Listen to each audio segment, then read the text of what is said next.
So hello everyone, welcome back to my channel Isha Dress Designer. In today's video I will show you how to design this dress. So guys, इस dress को हम बहुत ही कम fabric में बनाएंगे। और guys मैं आपको ये बताना चाहती हूँ कि मेरे अभी फ़िलहाल एग्ज़ाम्स हैं, जिस कारण मैं अपनी वीडियो शूट नहीं कर पा रही हूँ। ये मेरी बहुत टाइम से रिकॉर्डेड वीडियो थी, जिसे मैंने अपने बिजी शेड्यूल से थोड़ा टाइम निकाल के अब अपलोड किया है। So guys, I hope you will enjoy it and keep watching this video till the end, and also subscribe to my channel.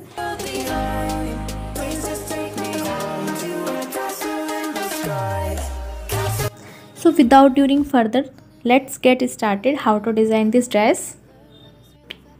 So firstly मैंने यहाँ पर अपनी ड्रेस के लिए 3 मीटर इस सिल्वर कलर की लेस का यूज़ किया है। आप अपनी चॉइस के अकॉर्डिंग कोई भी लेस का यूज़ कर सकते हैं। देन मैंने यहाँ पर अपने फैब्रिक को 3 मीटर लिया है। आप अपनी चॉइस के अकॉर्डिंग कोई भी फैब्रिक ले सकते हैं।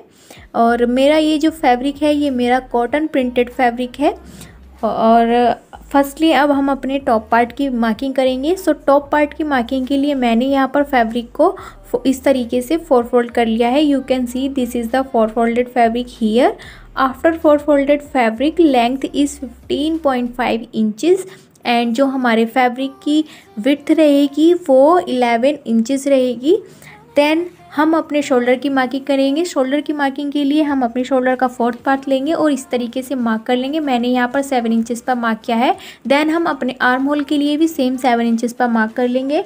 देन हम अपनी चेस्ट का 4th पार्ट लेंगे और इस तरीके से मार्क कर लेंगे।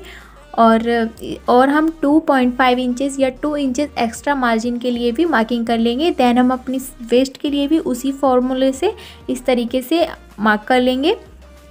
मार्क करने के बाद हम अपने दोनों पॉइंट्स को इस तरीके से मिला लेंगे और हम अपने बैक और फ्रंट आर्म होल की शेप दे देंगे। You can see arm hole की शेप देने के बाद हम 1/2 इंचज़ अपने शोल्डर डाउन कर लेंगे।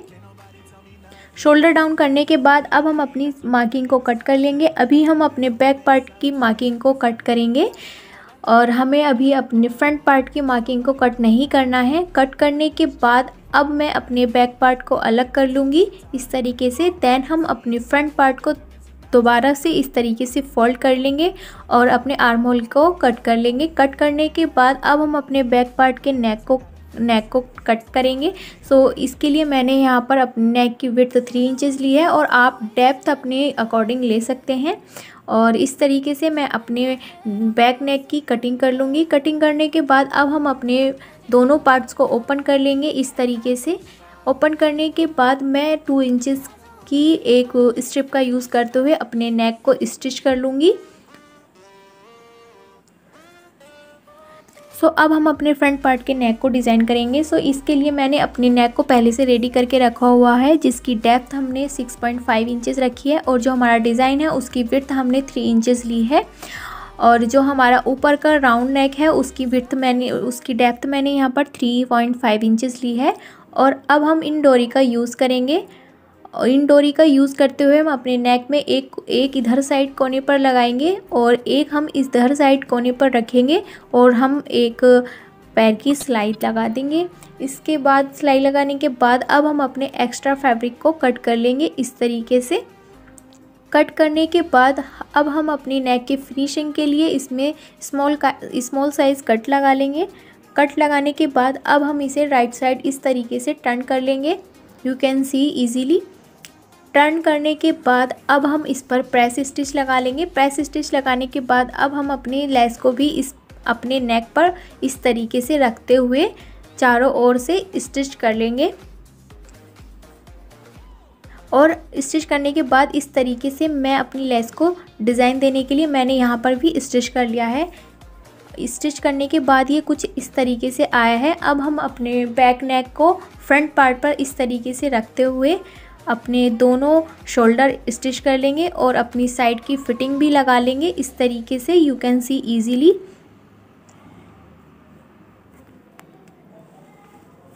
स्टिच करने के बाद अब हम इसे राइट साइड टर्न कर लेंगे। तो फर्स्टली हम अपनी स्लीव्स की मार्किंग को करेंगे। सो स्लीव्स के लिए मैंने यहाँ पर फैब्रिक को 4 फोल्ड कर लिया है। You can see this is the 4 folded fabric here. 4 fold करने के बाद जो हमारे फैब्रिक की लेंथ रहेगी वो 26 इंचेस रहेगी एंड जो विड्थ रहेगी वो 10 इंचेस रहेगी।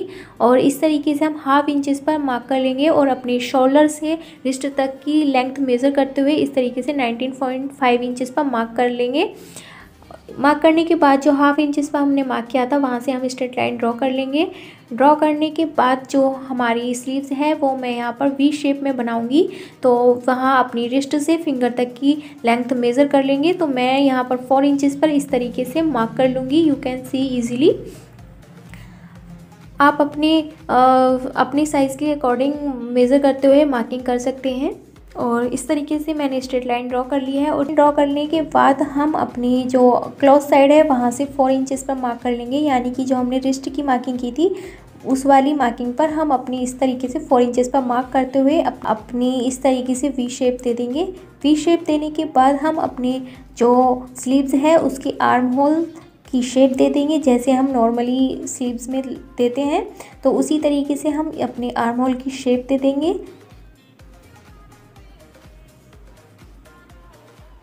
ये मैंने अपनी आर्म होल की शेप देने के बाद अपनी स्लीव्स की मार्किंग को कट कर लिया है और सेंटर में हम इस तरीके से एक कट कर लगा लेंगे।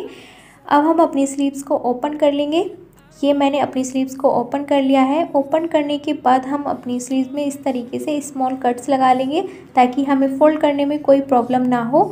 इस तरीके से हम अपनी स्लीव्स में नीचे की साइड इस फोल्ड कर लेंगे। ये मैंने यहाँ पर फोल्ड कर लिया है। फोल्ड करने के बाद जो हम यहाँ पर अपनी लेस का यूज़ करते हुए अपनी लेस को भी स्टिच कर लेंगे। ये मैंने अपनी लेस को भी स्टिच कर लिया है। स्टिच करने के बाद अब हम अपनी स्लीव्स को इस तरीके से फोल्ड कर लेंगे और अपनी स्लीव्स की फिटिंग की सिलाई लगा लेंगे।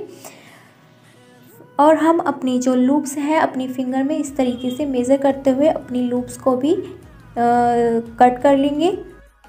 ये हमने अपनी लूप्स को भी कट कर लिया है। लूप्स को कट करने के बाद इन्हें हम अपनी स्लीव्स के सेंटर में नीडल की हेल्प से स्टिच कर लेंगे एंड देन हम अपनी स्लीव्स की फिटिंग लगा लेंगे। ये मैंने स्टिच कर लिया है। स्टिच करने के बाद अब हम अपनी स्लीव्स को ओपन कर लेंगे। ये मैंने अपनी स्लीव्स को ओपन कर लिया है। ओपन करने के बाद हम अपनी स्लीव्स को टॉप पार्ट में इस तरीके से स्टिच कर लेंगे। You can see. स्टिच करने के बाद ये हमारा कम्प्लीटली टॉप पार्ट बन के रेडी हो चुका है। अब हम अपने बॉटम पार्ट की कटिंग करेंगे। सो बॉटम पार्ट के लिए मैंने यहाँ पर अपने फैब्रिक को 4 फोल्ड कर लिया है। You can see this is the 4 folded fabric here. Guys मैं यहाँ पर अपने बॉटम पार्ट को ए लाइन में कट करूँगी। सो इसके लिए मैंने यहाँ पर फैब्रिक को 4 फोल्ड कर लिया है। 4 फोल्ड करने के बाद हम अपनी डाउन वेस्ट की मार्किंग करेंगे। सो डाउन वेस्ट की मार्किंग के लिए मैंने यहाँ पर 15 इंचेस पर मार्क कर लिया है। देन हम अपनी वेस्ट से अपनी लेंथ मेज़र कर लेंगे। आप अपने साइज़ के अकॉर्डिंग लेंथ मेज़र कर सकते हैं। सो मैं अपनी वेस्ट से यहाँ नीचे तक इस तरीके से स्ट्रेट लाइन ड्रॉ कर लूँगी। You can see easily. Draw करने के बाद जो हमारी ओपन साइड है उस साइड हम इस तरीके से हल्का सा कर्व देते हुए अपनी मार्किंग को कंप्लीट कर लेंगे। You can see easily.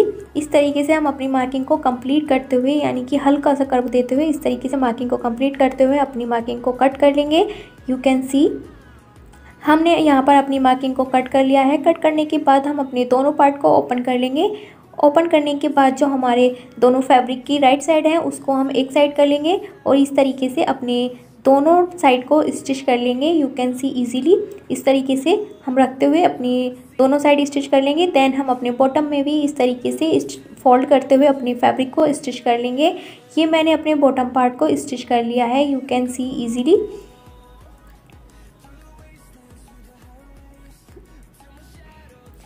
Stitch करने के बाद अब हम अपनी बॉटम पार्ट को राइट साइड टर्न कर लेंगे। राइट साइड टर्न करने के बाद अब हम अपने बॉटम पार्ट को अपने टॉप पार्ट में इस तरीके से स्टिच करेंगे। अपने टॉप पार्ट में अपने बॉटम पार्ट को स्टिच कर लेंगे। स्टिच करने के बाद ये हमारी कुछ इस तरीके से कुर्ती बनकर रेडी हो चुकी है। तो गाइस फाइनली ये हमारी कुर्ती बनकर रेडी हो चुकी है। और अगर आपको ये वीडियो हेल्पफुल लगी हो so please like, share, comment and also subscribe to my channel. एंड मिलते हैं किसी नेक्स्ट वीडियो में किसी न्यू डिज़ाइन के साथ। Thanks for watching. Bye bye.